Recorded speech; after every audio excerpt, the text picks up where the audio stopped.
En este momento vamos a enlazarnos hasta Moscú, ya tenemos comunicación con Cristian Lamesa. Mi querido Cristian, la envidia me corroe completamente. Yo sé que es un pecado y todo en varias religiones, pero pues es que estuviste en este desfile en Moscú, en el 80 aniversario de la liberación del mundo, de la derrota de los nazis por parte de Rusia. Te saludo. Voy a decirlo con mucho respeto, con mucha envidia, porque estuviste por allá. ¿Cómo andás, querido amigo? Ya estaremos juntos en otra oportunidad por acá. Esto, si bien tuvo lo especial de los 80 años, ¿no? Un número redondo, pero es una celebración muy conmovedora, muy solemne, que se repite cada año, cada 9 de mayo, y tengo la esperanza de que podamos compartir una de ellas aquí en Moscú con vos y con otros amigos. No, ya desde ahorita vamos a mandar una cartita ahí a RT, para que que me lleven a jalar cables, yo no tengo ningún problema. Mi querido Cristian, bueno, platícanos, ¿qué te parece si lo hacemos de esta forma? Vamos a empezar con la parte de las historias que viste, de los rostros que viste, la parte humana, y después vamos pues, a la parte noticiosa. Creo que la parte noticiosa es muy importante, pero también que los que están de este lado, o estamos de este lado del charco, que no tenemos la oportunidad de conocer estas historias de vida y estas emociones a flor de piel del ambiente que se vive en Rusia, ¿no? Donde ya nos habías adelantado, no se siente que haya un clima de guerra a pesar de el asedio de la OTAN contra Rusia. Cuéntanos, ¿qué caras viste? ¿Cuáles fueron tus emociones al llegar a la plaza? ¿Cuáles eran, qué viste en el metro o cuando ibas llegando allá? ¿Qué fue lo que ocurrió? Cuéntanos, Cristian. Mira, como relaté en otras oportunidades y tuvimos la oportunidad de charlar con vos, acá en Rusia, en particular este aniversario, yo creo que se vivió con un especial alegría y fervor, porque yo creo que Rusia y su pueblo sienten y no le faltan motivos, una nueva amenaza existencial, en este caso, en esta oportunidad por parte de la OTAN, y eso hace que, por supuesto, toda la gente, las familias enteras, se hayan volcado a las calles. Era muy emocionante ver a los niños con sus padres, con sus abuelos, yendo con sus cintas de San Jorge y con todo tipo de simbología alusiva, ¿no? A la Unión Soviética, a esta gran victoria, y realmente eso es muy emocionante porque muestra a un pueblo con un espíritu patriótico muy fuerte, con una memoria histórica realmente que da una sana envidia.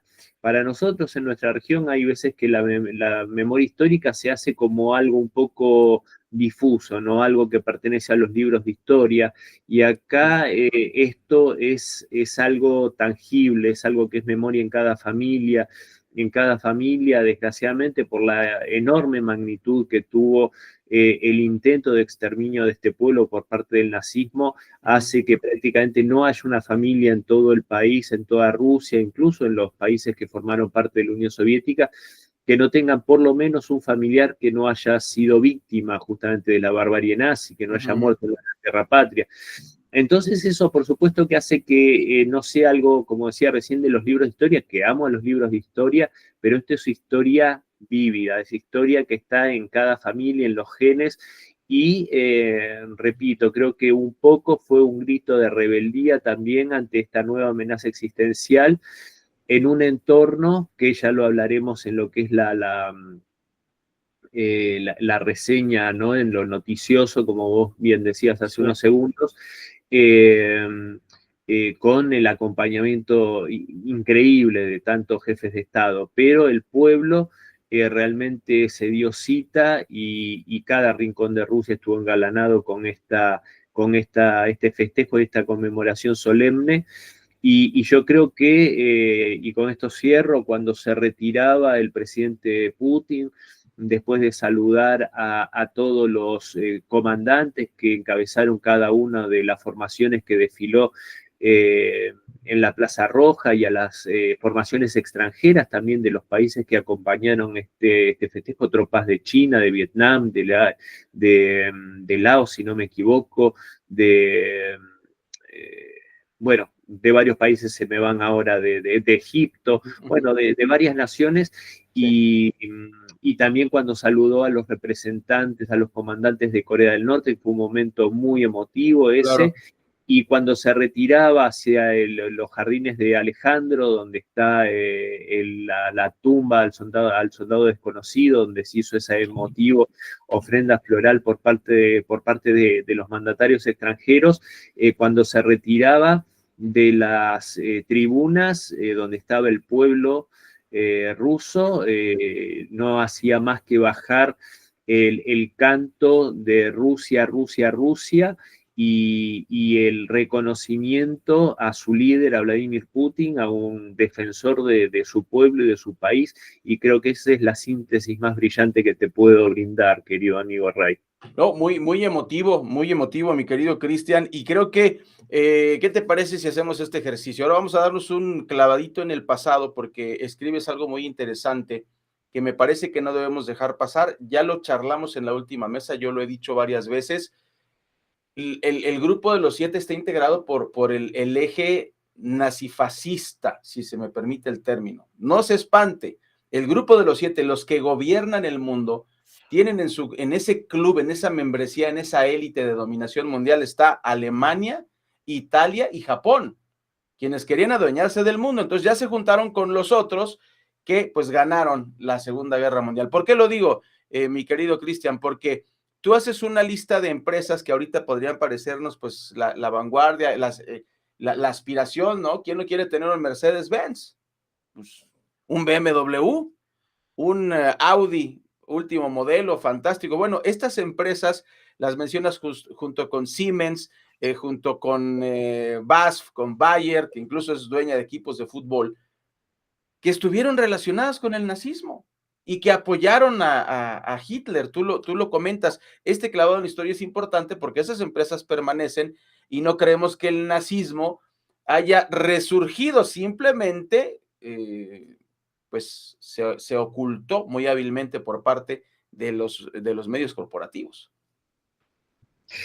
Sí, es muy cierto, y yo realmente desde la escritura de mi libro y este artículo, que agradezco la mención que haces tan generosa, donde reseño esta complicidad empresaria, que se llenaron los bolsillos de dinero, explotando la mano de obra esclava, que hay que decirlo, el sistema era muy sofisticado en la Alemania nazi porque se alquilaban estos esclavos a las empresas.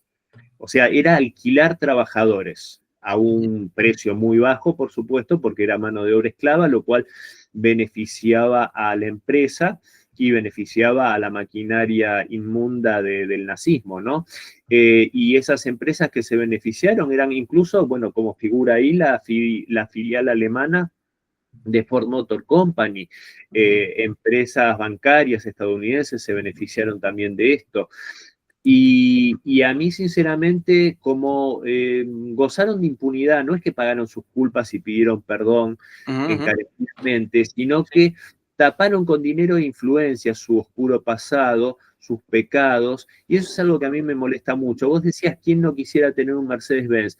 Yo lo digo con humildad, yo no quisiera tener un Mercedes-Benz, ni voy a tenerlo Claro, por el nunca, origen, claro. ni un BMW, y eso a veces me cuesta discusiones en buenos términos, con mucho cariño, con mi familia rusa, ya debo decirlo, tengo familia y gente muy querida acá en Rusia, y me cuesta esas discusiones porque Claro. a mí me cuesta separarlo mucho, me cuesta muchísimo, y cuando veo un Mercedes-Benz en Rusia no entiendo demasiado bien qué hace un Mercedes-Benz en Rusia, pero bueno, yo soy tal vez extremadamente obsesivo con estas cuestiones de la justicia y la memoria. Y los nazis, claro, claro, Sí, claro. porque realmente es horrendo lo que hicieron. Incluso Bayer pagaba para que se hicieran los experimentos que hacía Joseph Mengele, ¿no? No es que este perverso médico nazi lo hacía porque le gustaba hacerlo, sin duda le gustaría hacerlo, pero también le pagaba una empresa farmacéutica para hacerlo en Auschwitz.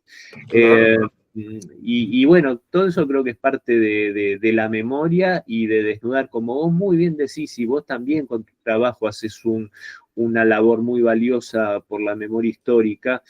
Y creo que como vos muy bien recordás que en el G7 está prácticamente la mitad lo componen los que Claro. eran ese eje fascista, y desgraciadamente al mando del Reino Unido, al mando de Francia, al mando de los que fueron los enemigos De del Rusia. nazismo y los aliados de Rusia, de la Unión Soviética, hoy se encuentran los herederos de los que fueron cómplices de la llegada de Hitler al poder. O sea, son los herederos de Chamberlain en el Reino Unido, son los herederos de Daladier en Francia, de esos tipos que favorecieron la llegada del nazismo y porque esperaban que fuera lo que destruyera a la Unión Soviética en su afán anticomunista.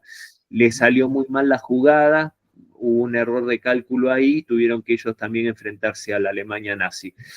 Enfrentarse entre comillas, porque el papel de Francia cada vez cuanto más lo estudio, más vergonzoso es, y yo creo que los franceses tendrían que, no sé, yo creo que callarse y nunca más hablar, porque realmente cómo fueron cómplices y aliados y lucharon codo a codo con los nazis por la causa hitleriana, por el racismo y por todo lo que hicieron, y Francia le entregaron alegremente al invasor. Realmente los franceses, no quiero generalizar, vamos a decir las élites políticas francesas, Sí. pero dieron gala de una cobardía y de una cosa tan abyecta que solo hoy creo que Macron se acerca a lo que fueron estos franceses en la Segunda Guerra Mundial. Oye, Cristian, mira, ahorita que lo mencionas y recordando tu libro, me parece que si le rascamos tantito, estos franceses son herederos de quienes asesinaron a los que participaron en la Comuna de París. O sea, habría que Sí, rascarle un poquito en el tema del árbol genealógico, pero son los mismos que mataron la Comuna de París y el gobierno de los obreros, ¿no? Eso habría que buscar nombres y todo, porque hubo también reajustes, ¿no? Ahí regresó Napoleón, etcétera. No el mismo Napoleón, hay que decirlo, el sobrino, pero de todas maneras sí hay una serie de movimientos que me parece interesante, como tú bien rescatas, que no se nos pueden olvidar. Y a lo que me refería no es que a sus servidores se le antoje subirse en un Mercedes-Benz, pero sí es importante decir que se ha ocultado también el nexo con la alianza nazi de estas empresas, que la gente dice, pero ¿por qué? Yo quisiera tener uno. O sea, es que se ha vendido la idea que uno debe tener este tipo de carros, y por eso me da mucho gusto ver automóviles chinos en todos lados, y ya la gente quiere tener un BYD de esos de super lujo, y pues qué bueno que llegó el tiempo de los chinos. Oye, y pues cuéntanos, ¿viste a Vladimir Putin? ¿Viste a Xi Jinping? ¿Viste a grandes líderes? Nos hacías una narración breve, pero ¿cómo viviste esos momentos, ese desfile tan impresionante que pues uno lo ve en las pantallas de RT y de algunas emisoras que lo tratan de refilón, después de 55 minutos del nuevo Papa, y luego un minuto o menos estuvo ahí Xi Jinping con Putin, y ya. sí, yo creo que sin duda, a ver, fue todo, no sé cómo expresarlo, porque incluso ante situaciones de tanta emoción y de tanta relevancia geopolítica, a veces hasta te faltan las palabras, incluso debo decirlo a mí que me gusta hablar y que hablo bastante hasta por los codos, como decimos en Argentina, a veces cuesta expresarlo, pero vos sabés que desde lo simbólico fue muy importante. El hecho de que estuvieran sentados uno al lado del otro, Xi Jinping con Putin, el representante chino como invitado de honor de la Federación Rusa, siendo que son los dos países que más sufrieron de la barbarie en la Segunda Guerra Mundial. Son los dos países que tuvieron más víctimas. La Unión Soviética 27 millones, como todos sabemos, y China 20 millones. Sufriendo la brutalidad inenarrable de lo que fue el salvajismo japonés contra el pueblo chino. Sí. También una guerra de exterminio contra su población. Entonces era muy simbólico que estuvieran los dos, las palabras de Putin fueron muy simbólicas, que estos dos países con tanto sufrimiento en su historia hoy sean los garantes de un nuevo mundo multipolar, que sean los garantes de este nuevo orden que viene a establecer un futuro más justo y más equitativo entre las naciones, ¿no? Creo que eso fue más que relevante, ese diálogo permanente. Yo creo que el intérprete se ganó el sueldo sobradamente porque dialogaron todo el tiempo. Fue muy, muy lindo ver esa comunión, esa hermandad entre el pueblo ruso y el pueblo chino a través de sus máximos mandatarios, que ellos mismos se declaran esa mutua amistad personal. Y después también fue muy interesante ver los mandatarios de África, los mandatarios de diferentes países de Asia, de Vietnam, con su historia de tanto sacrificio por su libertad y su independencia. Bueno, más allá de que yo tengo un juicio un poco difuso con Lula da Silva, que haya estado en la Plaza Roja es un ¿Fue? signo que habla muy bien de él, por lo que representa a Brasil como un líder dentro de lo que es Los BRICS.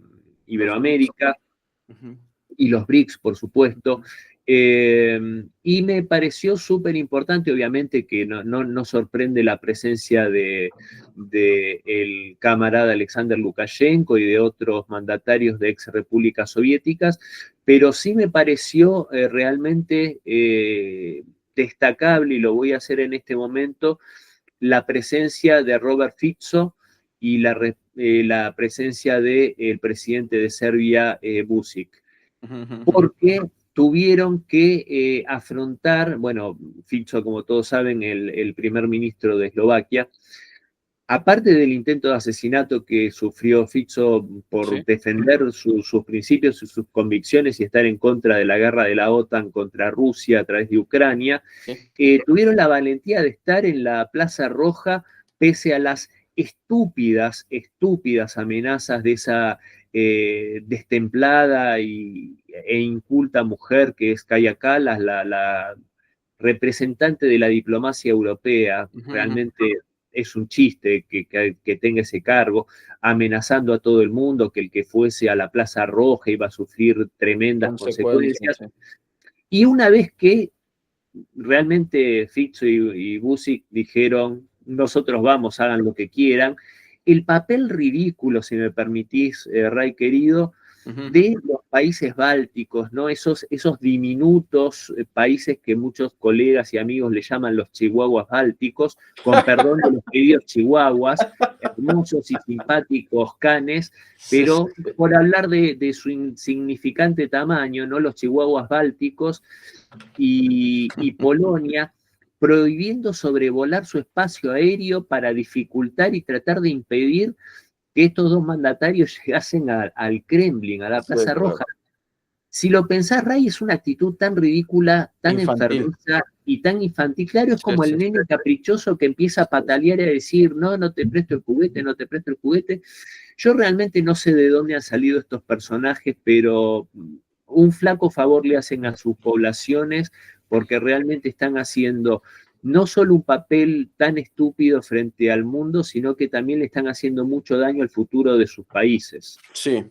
Sí, sí, sí, es definitivo, se ponen de tapete. Y ese tipo de noticias, Cristian, qué bueno que las rescatas, porque es lo que no nos llega aquí, ¿no? O sea, esos chantajes que hay que decirlo, en la Segunda Guerra Mundial o incluso atrás, era más fácil que ocurriesen por la tecnología, ¿no? Antes era más difícil enterarnos de este tipo de sabotajes que se han dado históricamente. Oye, y te quiero preguntar, porque estamos a unas horas de la reunión Zelensky, Putin-Zelensky, que Zelensky pues, sigue su guión, sigue haciendo estas payasadas, tratando de inculpar a Putin de que no quiere parar la guerra, que, etcétera, etcétera. ¿Qué ambiente se vive? ¿Qué es lo que dicen los medios allá en Moscú de esta reunión? ¿Se van a reunir cara a cara? ¿Habrá intermediarios? ¿Cuál es el corte de caja? Porque ya es mañana la reunión. Sí, no, a ver, indudablemente Zelensky está haciendo gala de su ignorancia porque bajo ningún punto de vista, en ningún momento el presidente Putin habló de una reunión personal con él. en esta etapa. Siempre en todo tipo de negociaciones, y más a este nivel, y más aún en un conflicto bélico, siempre primero hay un encuentro de negociadores de alto nivel que son los que, a ver, vamos a hablar claramente, estamos entre amigos, son los que se insultan, son los que suben la voz, son los que se pelean, para que finalmente, una vez llegado al acuerdo, una vez que se llega a un borrador, a un entendimiento, ahí sí se reúnen los máximos mandatarios para no quemar esa etapa y no quemar a esa, justamente a la figura, a la principal figura, sino que ya la reunión entre ellos sea cuando hay un entendimiento. Esto obviamente o Zelensky no lo entiende, o está obnubilado por las cosas que consume, o tiene otra intención. Porque, a ver, si me regalas un par de minutos para decirlo. Por favor. Primero, lo que hace Putin es una jugada de ajedrez. Nosotros ya lo hemos hablado en algún momento, la habilidad que tiene Vladimir Putin como estadista y como estratega. Sí, señor. Y ante la reunión, esta reunión que yo digo irónicamente, quisieron marcar las líneas por donde iba a ir la estrategia, en ese vagón donde estaba Macron, Merz y Starmer. Bueno, las líneas no son las que ellos marcaron, y cuando ellos quisieron marcarle la cancha, como decimos en Argentina, amenazar con esos aranceles a los que comercen con Rusia, etcétera, si no se daba ese alto al fuego, Putin sube la apuesta en una rueda de prensa que se hace a las 2 de la madrugada hora de Moscú. ¿Por qué se hace a tan altas horas de la noche? Para hacerlo en el prime time de Estados Unidos, para mostrar la voluntad no de ir a un alto al fuego de 30 días, que es una tontería, sino para mostrar realmente la voluntad rusa de ir a la paz, a una búsqueda de una paz concreta, definitiva, que solucione los temas de fondo. Y ofrece esta instancia de hacerlo en Estambul el día de mañana, el miércoles 15 de mayo. De mayo.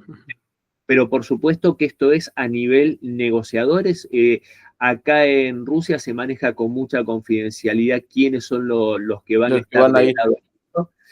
Pero seguramente va a ser Sergei Lavrov, que es el maestro de la diplomacia rusa, no hay nadie mejor que él en ese aspecto, y siendo que hay muchísimos excelentes, pero digamos es el máximo Lavrov, va a estar él sin duda. Y ante una hipotética posibilidad de que esté Putin, yo creo que la única posibilidad de que esté Putin en persona es que Donald Trump confirme su presencia. Claro. Eso es lo único que podría hacer que Vladimir Putin esté. ¿Y por qué lo digo, Rey? Porque hay un tema muy importante. Hay mucha preocupación por la seguridad de Putin en un hipotético caso de que él vaya en persona. ¿Por qué? Porque esta gente hay que recordar, lo dijimos muchas veces, Zelensky, su régimen es un régimen terrorista, y realmente tienen que estar dadas las garantías de seguridad para que Vladimir Putin, y porque de esta gente se puede esperar cualquier cosa. Sí, puede sacar una pistola el Zelensky y hacer una locura. Exactamente, y no es del protocolo entre jefes de Estado estar palpándose de armas. Claro.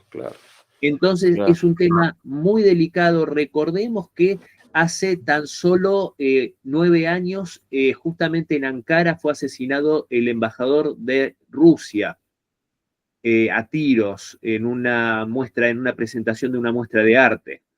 Entonces, digamos que es un tema que se está tratando, el tema de la seguridad que puede ofrecer Turquía en esta instancia. Yo, sinceramente, no creo, a pesar de que el presidente Trump está relativamente cerca, está en estas horas en Medio Oriente, estuvo en una visita muy interesante en Arabia Saudita, pero salvo que vaya Trump, yo no veo posibilidades que esté Vladimir Putin, pero sí creo que es una instancia muy interesante para mostrar que realmente Rusia está hablando en serio acerca de una paz definitiva y que solucione los temas de fondo.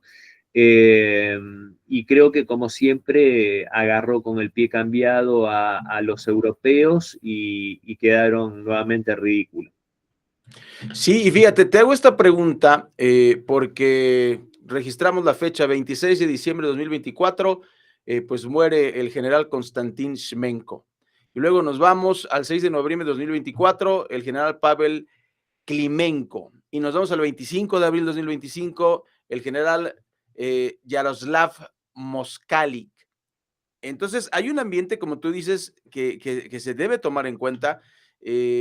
Obviamente, pues debemos ponerlo sobre la mesa, ¿no? O sea, estas muertes no son casuales, van contra los militares y esto habla de un trabajo de esos que usted ve en las películas de una tal CIA y de una tal OTAN. O sea, ese no es Vladimir, ¿cómo se llama? Volodymyr Zelensky. O sea, eso es un tema internacional tratando de minar a Rusia de cualquier manera. ¿Se ha hablado de esto? ¿Ya no se habla de esto? ¿Cuál es el ambiente en este sentido, Cristian, allá en Rusia? A ver, todos esos asesinatos que vos nombraste y tantos otros, el de Daria Dugina y tantos otros periodistas, Sí, etcétera, que fueron realizados con explosivos, con autos bomba, incluso se usó hasta un scooter bomba para eliminar a un alto mando militar en Moscú, en sus domicilios. O sea, son actos terroristas, no son actos de guerra. No es un general que muere en el frente de batalla. Fueron actos terroristas. Cobardes, sí, claro. Y por supuesto que ¿quién no de estos globalistas degenerados quisiera haber muerto a Vladimir Putin? Todos, todos. Desde George Soros hasta Zelensky, pasando por Merkel, por Macron y por toda esta banda de delincuentes, todos quisieran ver muerto al presidente ruso. Dios quiera que, por supuesto, esto nunca ocurra. Y bueno, acá, por supuesto, que el tema de la preocupación por la seguridad y teniendo muy en claro cómo es este régimen es un tema muy delicado. Siendo que vos nombrabas, por supuesto que el SBU, que es el organismo de inteligencia ucraniano y sus servicios no se manejan solos, sino que se manejan con el patrocinio occidental. Y yo creo que hoy el que más predicamento tiene, y diría que prácticamente debe ser en exclusiva, es el británico MI6, esa organización menos conocida que la CIA. Yo diría incluso, no sé si peor. A ver, la CIA tiene mucha más proyección y ha estado mucho más en el candelero por operaciones seguramente que han influido en muchas más millones de personas. Pero el MI6 es una organización que es maléficamente eficaz y realmente es muy sofisticada el servicio de inteligencia británico. Y yo creo que es el que maneja hoy las cuerdas de todo lo que sucede en Ucrania, que hay que decirlo, de hecho. Hay muchos que dicen que Zelensky responde a Estados Unidos, y eso es un error. Zelensky responde al Reino Unido. Y la muestra clara de esa es que es Boris Johnson en persona el que va en abril de 2022 a ordenarle que no se firme el acuerdo al que se había llegado, que había un borrador firmado de ese acuerdo en Estambul, y que es lo que hace que continúe esta guerra y toda la sangre esté en las manos de Boris Johnson y de la OTAN a partir de ese mismo minuto. Y cuando vos te acordarás que el jefe del ejército, Zaluzny, si no me equivoco, al que destituye Zelensky para poner a este carnicero que es Sirski, y digo carnicero de sus propios hombres, de su propio ejército ucraniano, es un despiadado con su propia gente, a Zaluzny lo mandan como embajador al Reino Unido. Y eso no es un premio que se le da, se lo manda al Reino Unido porque él sí respondía al Pentágono, y se lo manda embajador al Reino Unido para que el MI6 lo tenga controlado. Entonces, claramente, acá el máximo elemento nocivo para la paz mundial es el Reino Unido, sin duda. Sí, híjole. Cristian, siempre deliciosa la plática. Nos quedan 2 minutos por si quieres cerrar con algún pensamiento. pues nos quedan muchas cosas pendientes, muy emocionado por tu cobertura de este de 80 aniversario de la derrota de los nazis por Rusia, y pues también con este acuerdo de paz que mira, lo vamos a dejar de tarea para la próxima reunión, porque qué casualidad que Ucrania llega a un acuerdo con el tema de las tierras raras con Estados Unidos y ahora ya estamos hablando de la paz. Pero bueno, el tema no nos da para estos 2 minutitos que nos quedan, pero cerramos con alguna idea que tengas, mi querido Cristian. No, simplemente, Rey, que realmente he vivido unos casi 3 meses inolvidables aquí en Rusia, con experiencias muy, muy increíbles, las charlas, todo, y coronadas con con este Día de la Victoria emotivo. Y muy contento de poder compartirlo con vos, con el público de Oriente Capital y con la querida gente de México, que sé que es un pueblo que en su mayoría quiere mucho también al pueblo ruso, así que la verdad que muy contento, y ya, si Dios quiere, el próximo encuentro lo haremos nuevamente desde mi querido Pergamino.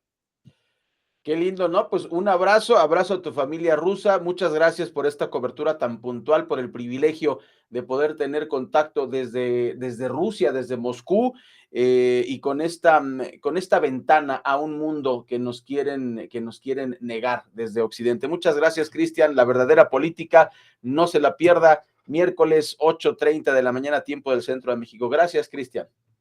Abrazo grande, querido amigo.